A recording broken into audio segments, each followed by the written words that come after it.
त प्रोफेसर लोहाणा, तव्हां किताब जे बारे में मूंखे ॿुधायो ऐं उन में कुझु लेखकनि लेखिकाउनि जे बारे में कुझु ॿुधायो, पंहिंजे ज़िंदगीअ जो अनुभव ॿुधायो, उन लाइ तव्हांजा लख थोरा। मूंखे उमेदु आहे त वधीक माण्हू इहो तव्हांजो किताबु पढ़ंदा ॾिसंदा।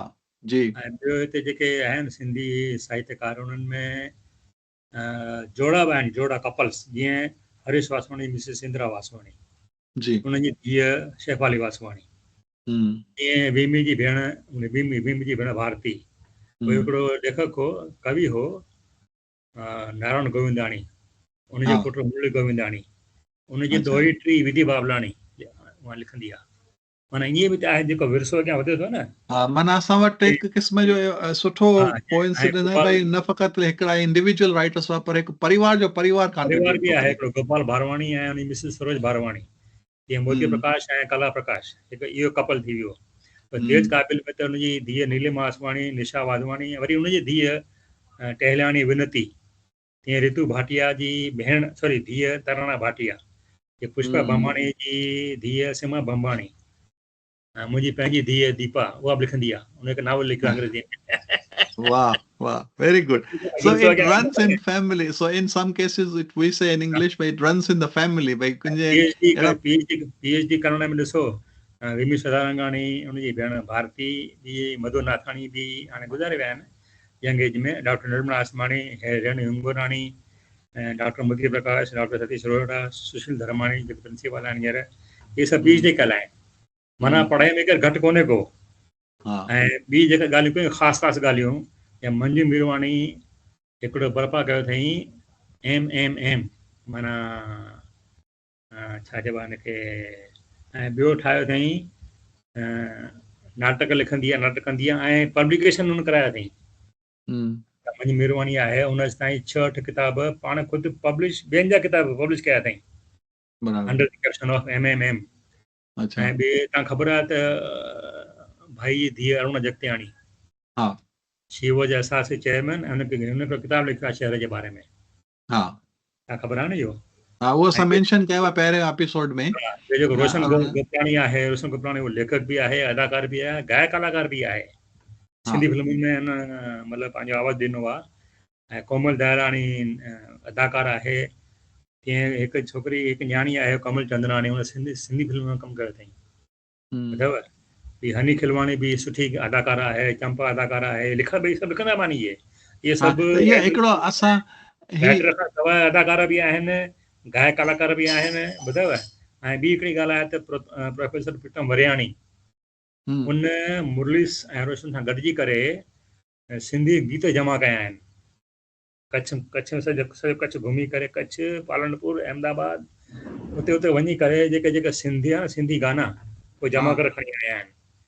ऐं हुनजी एनालिसिस हाणे हींअर रुकिजी वई आहे, छाकाणि त हाणे वराणी साहिब गुज़ारे विया, त हाणे अॻियां कमु केरु वधाए, ॿुधव? हाणे इहा सम्झो हिकिड़ी विशेषता आहे हिन शहर जी, तो हिते PhD कयल डॉक्टर बि आहिनि, सिंधी जेको साहित्य हुन खां अॻियां वधाइण लाइ मुंहिंजा ॿार बि आहिनि, कंहिंजी ज़ाल बि आहे। माना असां हिते कंक्लूड करण था चाहियूं त ही जेके ॻाल्हियूं तव्हां ॿुधायो था, मूंखे उमेदु आहे त ॿुधण वारा इन ॻाल्हि खे सीरियसली सम्झंदा त ही जेको शहर आहे, हिन जो जेको सांस्कृतिक ऐं लिटरेचर जो ख़ासि करे कंट्रीब्यूशन आहे सिंधी ॿोली, सिंधी भाषा, सिंधी कम्युनिटीअ लाइ, कल्चरल टाउनशिप ऑफ सिंधीस। हा, त उहो असांखे कल्चरल टाउनशिप मां अञा बि लॻे थो उते जाम खज़ानो आहे, जंहिं ते ख़ासि अञा रिसर्च थियण जी ज़रूरत आहे। मूंखे उमेदु आहे त कुझु ॿुधण वारा शायदि हिनखे सीरियसली सम्झंदा। हाणे थोरो घणो माण्हुनि में इंट्रस्ट बि जाॻियो आहे रिसर्च करण जो, त अञा इनखे अॻियां वधाए करे कमु थी सघे। सिंधोलॉजी जहिड़ी संस्था उते आहे जिते रिसर्च करे सघिबी। ऐं उनखां वधीक इम्पॉर्टेंट ॻाल्हि जेका मुंहिंजे लाइ आहे, त उते अॼु बि सवनि में, डज़ननि में उन्हनि खे सिंधी प्रॉपर ॼाणण वारा कलाकार, लेखक, लेखिकाऊं मिलंदा, जिन सां उन्हनि खे मुलाक़ात करे वधीक सम्झण करण जी ज़रूरत आहे। प्रोफेसर लोहाणा जो हिकु वॾो क़दम इहो आहे, त उन्हनि असांजे अॻियां उहे रखिया आहिनि पर्सनालिटीज़, ऐं उन में अञा ताईं घणा माण्हू ज़िंदा आहिनि जेके आदिपुर में या उन खां ॿाहिरि रहनि था।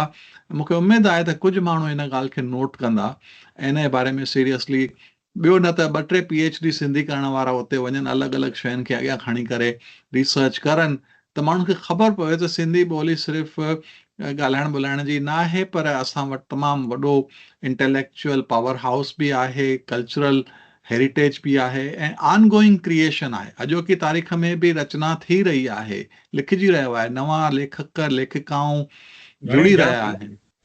त मूंखे उमेदु आहे त ॿुधण वारनि खे इहो ॿुधण खां पोइ, ॾिसण खां पोइ प्रेरणा मिलंदी। प्रोफेसर लोहाणा, हा हा, पर इन यूअर बुक आल्सो उन में 85 राइटर्स जो तव्हां ज़िक्र कयो आहे, 44 फीमेल राइटर्स एंड क्रिएटर्स ऐं 41 मेल। सो प्रोफेसर लोहाणा, तव्हांजा सिंधी ॿोली उताक में अचण लाइ लख थोरा, ऐं उमेद त वरी हिकु दफ़ो ॻाल्हाईंदासीं किन अलॻि विषयनि ते, पर तव्हांजी हिन कोशिश जे लाइ तव्हांखे वाधायूं, ऐं उमेद घणा माण्हू इहो किताबु वरी पढ़ंदा, हिकु दफ़ो वरी स्क्रीन ते माण्हुनि खे उहो किताबु ॾेखारियो, त महिरबानी। ये किताब अवेलेबल आहे सिंधोलॉजी में? हा, थोरो मथे, हा हा, ठीकु आहे। हा, त हीअ गुजरातीअ में आहे, ऐं जंहिंखे बि ईंदी हुजे गुजराती ज़रूरु वठी करे पढ़नि। ऐं हीअ पुठियां जेका आहे गांधी समाधि जो फोटो आहे, उनजे हेठां भाई प्रताप जो फोटो आहे। त दोस्तो, असां गांधीधाम आदिपुर ते चयोसीं भई असां 3 विषय खणी करे हिस्ट्री ऐं इतिहास जे बारे में ॻाल्हाईंदासीं। पहिरीं 2 टॉपिक्स ते असां ॻाल्हायो होसीं, प्रोफेसर कृपलाणी ऐं दीपक रामचंदाणी सां, ऐं हिन एपिसोड में असां प्रोफेसर लोहाणा सां उन्हनि जे किताब जे बाबति ॻाल्हाईंदे आदिपुर गांधीधाम में सांस्कृतिक लैंडस्केप कहिड़ी आहे, पृष्ठभूमि कहिड़ी आहे, उन बाबति सिंधीअ में कहिड़ो कमु थियो आहे, कहिड़ा राइटर्स उते थिया आहिनि, उन्हनि बाबति ॻाल्हायोसीं। उमेद त ही 3 पार्ट्स माण्हू ॾिसी करे गांधीधाम जे बारे में काफ़ी कुझु सम्झी ऐं सिखी सघंदा ऐं ॼाणी सघंदा। महिरबानी। Thank U. Thank U sir.